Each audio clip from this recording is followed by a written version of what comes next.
Mes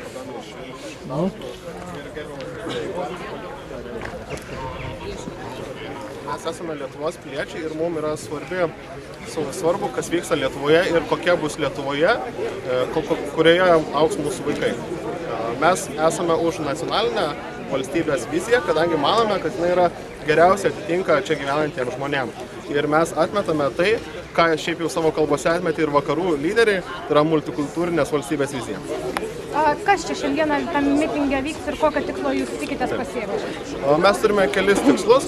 Tai visų pirma, mes norime sujungti visus žmonės, kuriems yra svarbu šitas klausimas, kurie nepritarė masiniai imigracijai ir būdais, kokiais jie tą masinę imigraciją stumia.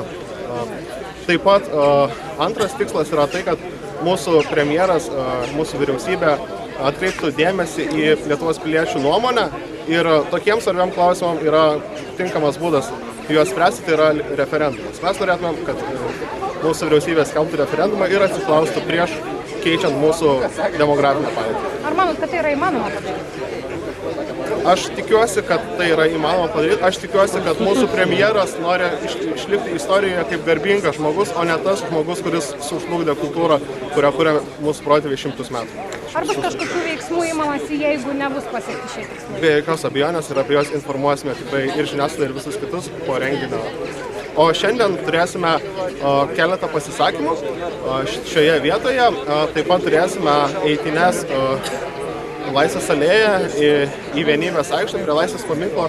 Žodžiu, tenai sugiedosime himną. Eitinių metu bus naudojama pirotechnika, bus skambės įvairų šūkiai, tarp jų šūkiai, kurie bus nedraugiški mūsų vyriausybei, nes mes manome, kad dabartinė vyriausybė turėtų arba efektyviai spręsti problemą atsiklausiant piliečių nuomonės arba atsistatydinti. Ar nemanot, kad tokie mitingai gali sukelti tautinę nesantaiką? Aš manau, kad tautinę nesantaiką sukelia tokia priverstinė imigracija, o ne mūsų mitingai. Reikia spręsti problemą nuo jos priežasčių.